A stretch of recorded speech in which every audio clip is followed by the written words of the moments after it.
Welcome back, my friends, to another episode of Automotive Drama.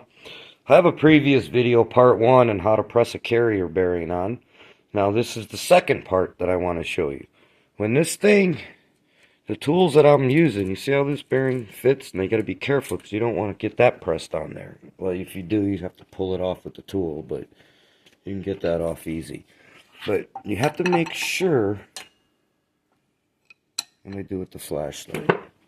Hang on, let me get the flashlight.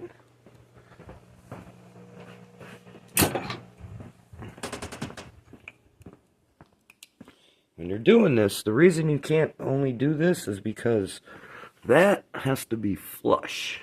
See how it's flush?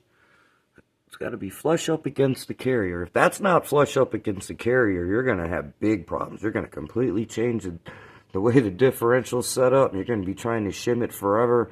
And it's going to go for a little while, and that bearing's going to work its way in, and you'll just destroy the rear end. But let me see if I can... It might have stuck on there. No, it didn't. If you see this little lip right here. Now, when I was using this on this race, on the end part of that race, even, first it bottomed out, showed you that gets you lined up. And then when you get to that race, it bottoms out. See how it's bottomed out? See the gap? That's when you have to use the old bearing. And of course, I use these tools because it pushes directly on the race, so it gives you a nice, even, pretty press on the even, nice, pretty press all the way down till it is flush. So just a note, I didn't, that was only part 1. Hope you're watching part 2, because if you ain't watching part 2 on this, you're going to have big problems putting this differential back together. I almost feel sorry for you for not paying attention, but that's part of this business. You have to pay attention.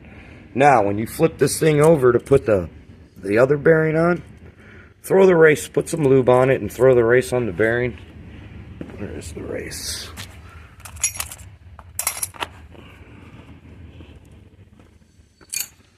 Like that. And... Actually, I'm wrong. Don't do that. Backwards. I was getting backwards. Put this on the shaft because it's really close. So you want to definitely wedge it up like that on the or even like this because you got clearance. So it gives you a good mounting point. Otherwise, it'll be really hard to get in there. And I mean, you could do it, but you don't want to damage this bearing. So that's just a good way to keep from damaging the bearing. Alright, like always, likes are nice, subscribes are better. Thanks for tuning in. Questions, comments, feel free. And come on, people, get off that lazy thumb action and ring the bell, hit the subscribe button and the like button. I'd appreciate it. Anyways, have a good night, my friends, and thanks again for tuning in. Bye-bye.